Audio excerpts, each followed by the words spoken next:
सुफल है, कोमल अधर है मुखड़ा सुभर है, कोमल अधर है मुखड़ा सुफल है, फूलों से प्यारे प्यारे गाल झुलाओ रे सखियों, फूलों से प्यारे प्यारे लाल गुलाब रे सखियों, झूला झूलने का गुलाब रे सखियों, झूले नंदलाल झुलाओ रे सखियों, झूले सतलाल गुलाब रे सखियों, रानियल के सीपुर सिपल के, रसियल के सिंदूर सिपल के, रालियल के सीपुर सिपल के, राली हल के सिंदूर सिपल के, रालियल के सीपुर सिपल के, राली हल के सिंदूर सिपल के,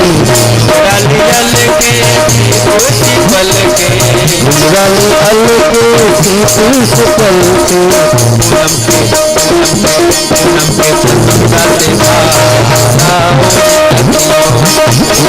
चंदा से भाव गुलाब रे सखियों, बलने में झूले नंदलाल झुलाओ रे सखियों, झूले में झूले नंदलाल गुलाब रे सखियों, झूले में झूले नंदलाल गुलाब रे सखियों, झूले में झूले नंदलाल गुलाब रे सखियों, झूले में झूले नंदलाल गुलाब रे सखियों, झूले में झूले नंदलाल गुलाब रे सखियों, गुलाब रे सखियों, गुलाब रे सखियों।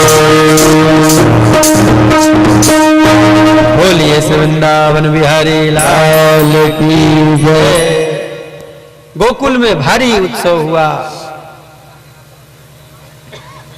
नंद बाबा ने खूब लाखों गैयों को दान किया।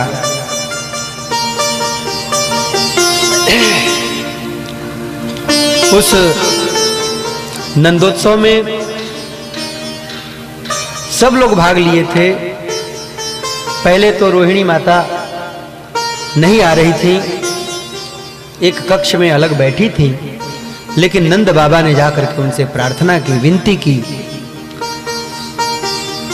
कि लाला हुआ है, इसमें आप भी उत्सव में पधारिए। रोहिणी मैया ने कहा कि हमारे पति देव कारागार में हैं, जिसका पति कारागार में हो वह उत्सव में भाग ले, अच्छा नहीं लगता, उचित नहीं लगता।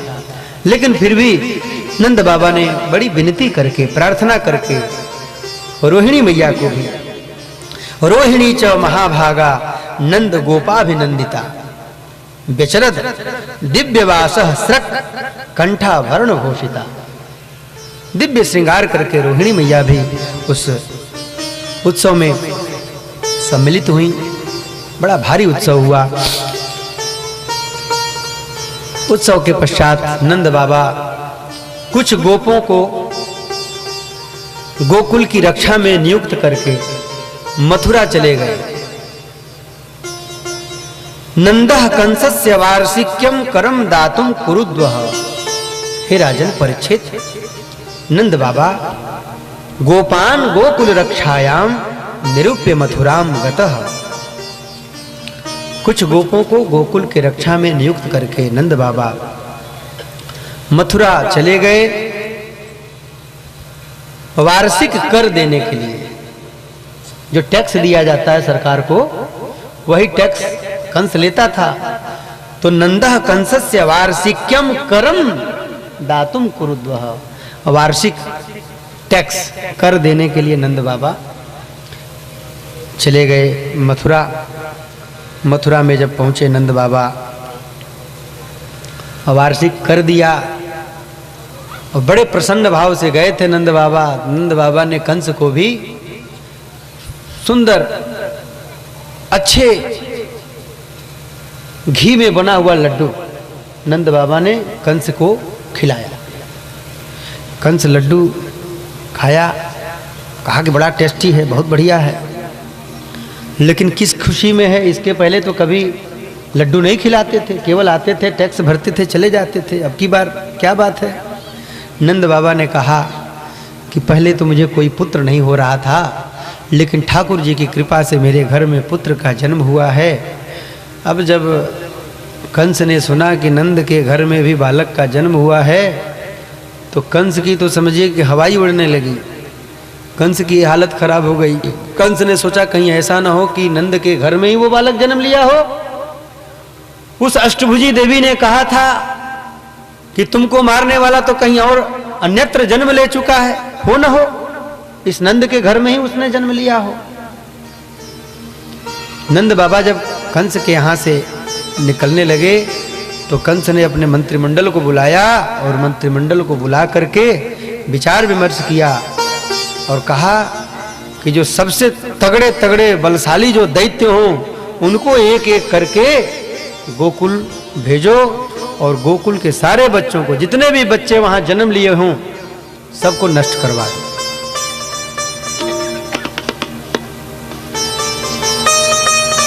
पूतना देवी वहां से चल पड़ी ब्रज के लिए, गोकुल के लिए।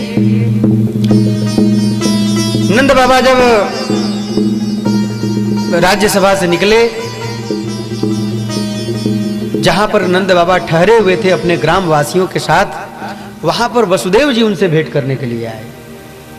वसुदेव जी को कंस ने कारागार से मुक्त कर दिया था, तो वसुदेव जी मिलने के लिए आए और वसुदेव जी तथा नंद बाबा दोनों लोग बड़े प्रेम से मिले। वसुदेव जी ने कहा कि नंद भैया, मुझे पता चला, ज्ञात हुआ कि आपके घर में बालक का जन्म हुआ है। मुझे बड़ी प्रसन्नता हुई। दिष्ट्या भ्रातः प्रवयश इदानीम अप्रजस्यते। अप्रजस्यते, आप बिना पुत्र वाले थे, आपके घर में पुत्र हो गया, मुझे बड़ी प्रसन्नता हुई है। वसुदेव जी सब जानते हैं कि वो किसका पुत्र है, लेकिन फिर भी भाग्य की प्रशंसा कर रहे हैं। नंद बाबा ने कहा, वसुदेव जी नंद बाबा के सुख की चर्चा कर रहे हैं और नंद बाबा वसुदेव जी के दुख की चर्चा कर रहे हैं। नंद बाबा ने कहा कि मैंने सुना है कि आपके 6 पुत्रों की हत्या कर दी कंस ने। एक कन्या थी आपकी, अहो ते देवकी पुत्राः कंसेन बहवो हताः, एका वशिष्ठा वरजा कन्या सापि दिवम गता। एक कन्या ने आपके घर में जन्म लिया था, वो भी स्वर्गवासिनी हो गई, आकाश लोक को चली गई। मैंने ऐसा सुना है, मुझे बड़ा इस बात का कष्ट है। दोनों लोग बड़े प्रेम से मिले। उसके बाद में वसुदेव जी ने कहा कि नंद बाबा, नंद भैया, आप जल्दी गोकुल चले जाइए। कहा कि हाँ, वो तो मुझे जाना ही है। कहा नहीं, आप रुकिए मत, आप जल्दी जाइए। आपने वार्षिक कर दे दिया, राजा से आपकी भेंट हो गई। अब नेहस्थेयम बहुतिथम संत्युत्पाताश्च गोकुले, यहाँ बहुत देर तक रुकने की आवश्यकता नहीं है। गोकुल में भारी भारी उत्पात होने वाले हैं, इसलिए आप जल्दी से गोकुल चले जाइए। जब इतना सुना नंद बाबा ने, तो नंद बाबा ने विचार किया कि वसुदेव जी कभी असत्य भाषण नहीं करते हैं। वसुदेव जी बड़े ही सत्य प्रतिज्ञ हैं, और जो लोग सत्य बोलने वाले लोग होते हैं उनकी बात कभी मिथ्या नहीं होती। कोई व्यक्ति 12 वर्ष मौन रहे, 24 वर्ष मौन रहे, और इतना दिन मौन रहने के बाद वह व्यक्ति यदि किसी को कोई आशीर्वाद दे दे तो निश्चित रूप से वह आशीर्वाद फलित हो जाता है। इसलिए साधु संत लोग ज्यादा से ज्यादा मौन रहना पसंद करते हैं, और साधु संत जो आशीर्वाद दे देते हैं वो कभी मिथ्या नहीं जाता। नंदः पथिवचः शौर्य नम्रशेत विचिंतयन्। वसुदेव जी की बात कभी झूठी नहीं हो सकती, यह सोच करके नंद बाबा बहुत जल्दी अपनी बैलगाड़ी को जोता और चल पड़े गोकुल के लिए। नंद बाबा रास्ते में चल रहे हैं, भगवान का स्मरण कर रहे हैं। हरिम जगाम शरणम उत्पातागम शंकिता। हम लोग भी जब कहीं जा रहे हों, चल रहे हों, फिर रहे हों, तो भगवान के नाम को मन ही मन बोलते हुए जाना चाहिए। इस जिह्वा का काम क्या है? सुलभम भगवान नाम जिह्वा स्ववश वर्तिनी। भगवान का नाम कितना सुलभ है। अगर किसी को यज्ञ करना हो, अनुष्ठान करना हो, तो बहुत सारी सामग्रियां जुटानी पड़ती हैं, लेकिन भगवान का नाम जप करने के लिए कोई सामग्री की आवश्यकता है क्या? न रोली चाहिए, न मौली चाहिए, न पान चाहिए, न सुपारी चाहिए, न अगरबत्ती चाहिए, न कपूर चाहिए, कुछ नहीं चाहिए। आश्चर्य तो तब होता है कि भगवान ने ये जिह्वा दिया है, फिर भी लोग यात्रा करते हुए मिथ्या प्रलाप करते हैं, इधर उधर की फालतू बातें करते हैं।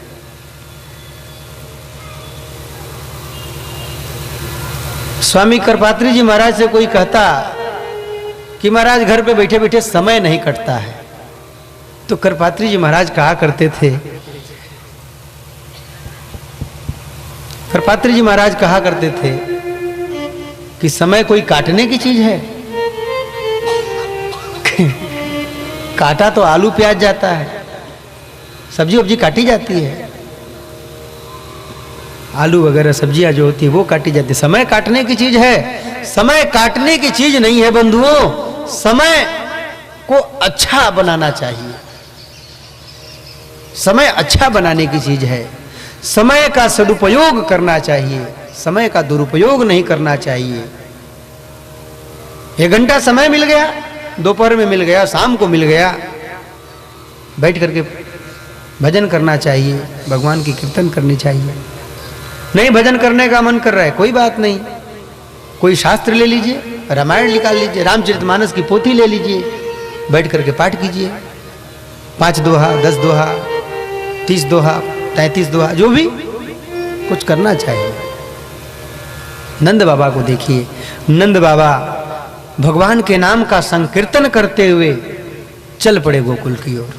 इधर कंस ने पूतना को भेजा, वह पूतना नंद बाबा के गोकुल में आ गई। साखे चर्ये कदोपेत्य पूतना नंद गोकुलम योषित्वा माययात्मानं प्राविशद कामचारिणी।